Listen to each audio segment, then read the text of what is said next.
is the Extra Point Podcast from Arizona's family. Well, the coaching carousel is at hyperspeed right now. Where will it land? Who will be the next Cardinals head coach? Will it be Dan Quinn, formerly of the Atlanta Falcons and currently the defensive coordinator of the Dallas Cowboys? Let's get a local perspective, not only on Dan Quinn, but a familiar face for Valley sports fans. Fred Kalil joins us from our affiliate in Atlanta. Fred, how are you? Hey, man, it's great to be here, Mark. Great to be with you. Great to be on in the Valley again. It's been so long. It's been over 30 years, I think, since we were out there. But we love it. It's great. And, you know, I tell you, Dan Quinn, if he does get the job, I think people will like him. They really will. Yeah, you go back to that Super Bowl, and you just hear if he would have run the football a little more, he would have won a ring in Atlanta. He'd probably still be there. So from your time watching him, that's the hot rumor. At least it was yesterday. Today, I mean, it just turns. It's Brian Flores. It's Sean Payton. He's interviewing. We're having a lot of fun with this. But in your time covering Dan Quinn, were you surprised when he got let go? You know what? I wasn't. I mean, Q really there, I think, kind of let the team get away from him a little bit. And I think the guys let him down because he was always there for the players. He always stood up for the players. He protected them. And I think some of those guys didn't really protect him and have his back. And that's what hurt him, in my opinion, as I watched the team regress back to where they were from the Super Bowl, which was a magical year. And getting back to that Super Bowl, who was calling the plays? Who was the offensive coordinator that year? Kyle Shanahan. So Kyle Shanahan was calling all those deep throws to Julio instead of chewing the clock.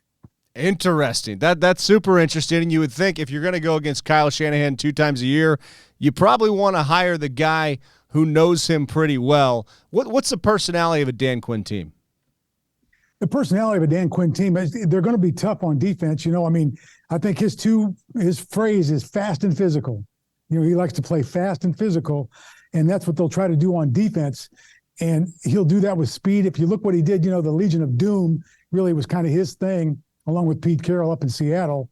And he tried to bring that here. It didn't really work, but you got to have players. And Arizona has players, so I think he could probably make that defense a little bit better out there because he certainly did it in Dallas. That's for sure. Yeah, and you think about, I mean, a team loses the Super Bowl hangover is real.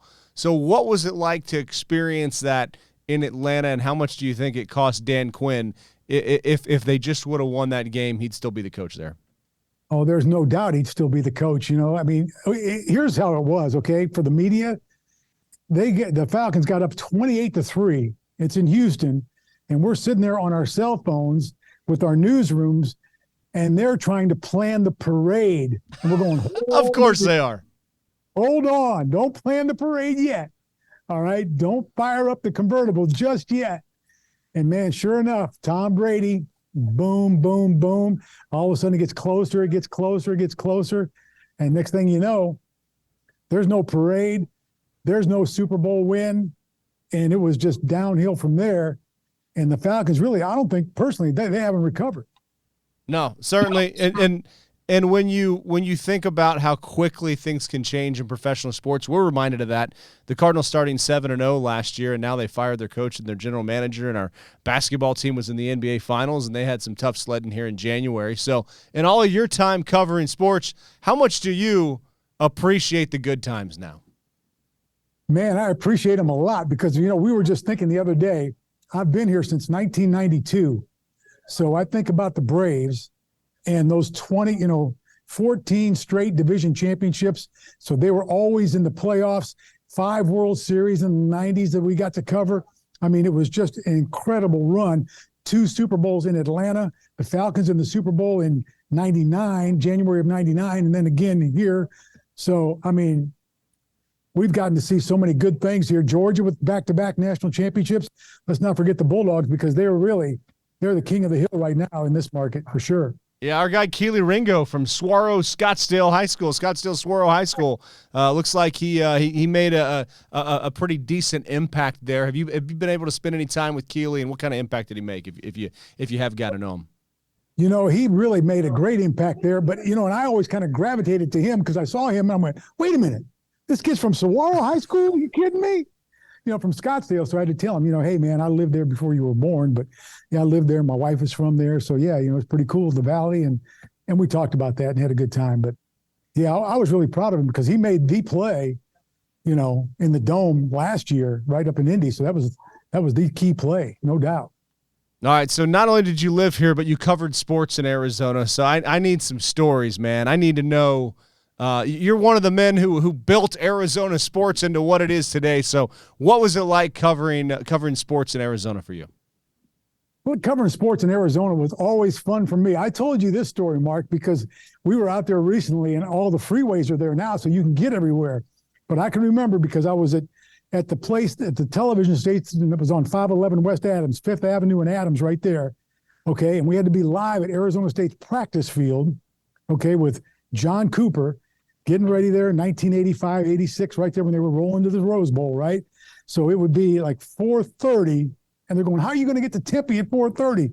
And we did the back alley. I forget the name of that street, but it's an alley now. It's blocked now because, the ballpark is there now. The baseball stadium's there. But we used to boom right down those docks, end up right there at the practice field in Tempe, and bam, we'd be on the air live. And it was crazy, but we saw a lot of good things. We didn't have baseball then. So we didn't have baseball, and we only had the Cardinals. Cardinals got there in 1988. So, they got there late, but we had a Rose Bowl run with the Sun Devils, and that was a whole lot of fun. And during that time, it was really weird because Arizona State went to the Rose Bowl, but they could never beat Arizona. There was a string there where U of A had their number. And that was kind of an interesting twist. The Suns, I was there for the huge drug scandal. I mean, that was unbelievable. That was a rough time in Suns history, to say the least. But they made it to the conference finals.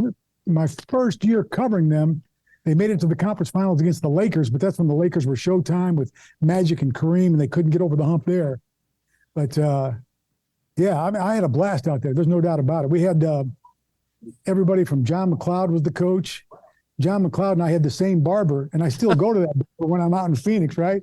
So we did, when John was getting his haircut, sometimes we'd go in there and go live at 5 in the barber chair, with John getting a haircut and us doing the interview with him. It was kind of fun. We did whatever we had to back then. Oh, that's great. So if I would have told you back then that Arizona, that Phoenix would have the 4 major sports, an indoor football team, a WNBA franchise, not only ASU, but a whole nother college here, college basketball with Grand Canyon, you would have told me what? I would have told you, man, that's great. That's exciting. Enjoy it, because you don't get to do it much. But, Grand Canyon, of course, that is across the street from where my wife grew up. So we've known Grand Canyon College forever, and I do remember when they made those runs in the NAIA, they made runs to the national championship, and that was an exciting time. And I really enjoyed that. And then now they're back as a Division I team. But, I mean, yeah, it was a lot of fun. All right. So how about this? Next time you're in town, maybe you roll on in here and sit next to me and we do this thing live, walk down memory lane, maybe pull some old footage of the Rose Bowl. The old footage of the Rose Bowl, baby. You know what I remember about that week? They were playing Michigan, right? And Michigan, Bo Schembechler was so tight, he didn't let anybody into practice, okay? Nobody got into practice over there. And it was down in Orange County is where Arizona State was. And John Cooper at the time let everybody into practice. He goes, we got all our work done in Tempe. We're done. We got the game plan in for everything. Come on in, everybody watch it. Bo wouldn't let anybody do it. So we snuck up in the desert up there where they were practicing near Ontario. And we snuck up there and we were shooting video down into their practice field. And we had it on in the truck, and Coop comes in the truck. Coach Cooper comes in the truck and says, hey, son, look at that. That's Michigan practice. And I said, yeah, I know, Coach. That's Michigan practice. We got that just for you. Because, I was in the Big Ten. I was a walk-on at Indiana, and we played at Michigan. And one year we got beat by Michigan on the last play of the game by Anthony Carter. And I reminded Bo Schembechler of that, and then he reminded me of that all week long and gave me a hard time about it. So I wanted to get him, and that was the way we got him. We just went in and shot practice from outside the venue, kind of sneaking in, zooming in. I mean, they weren't doing anything. It's like they weren't, it's not like they were doing a double reverse pass and we caught it on video. It wasn't like that. I mean, it was just, snuck in there and did it and had some fun. But if you do that today, man, you're public enemy number one and probably get your credentials revoked. And I'm sure Bo, if he would have found out, he'd have been upset.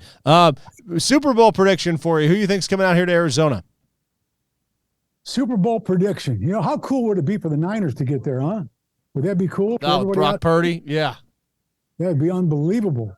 I know my buddy Dan Minucci would enjoy it. He's his personal quarterback coach, so that would be pretty cool if the Niners got out there. And in the AFC, oh, man, I don't know. You know, the Bills are out of it now, so there's the Cinderella story. So who do you like in the AFC?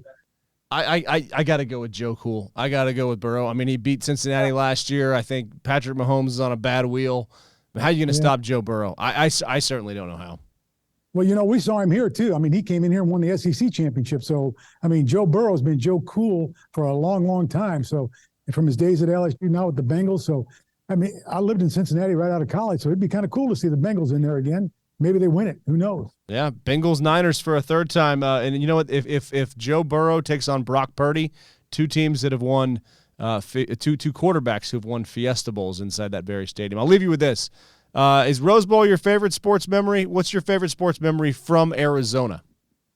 My favorite sports memory from Arizona, I think, was when the Cardinals were coming here, okay?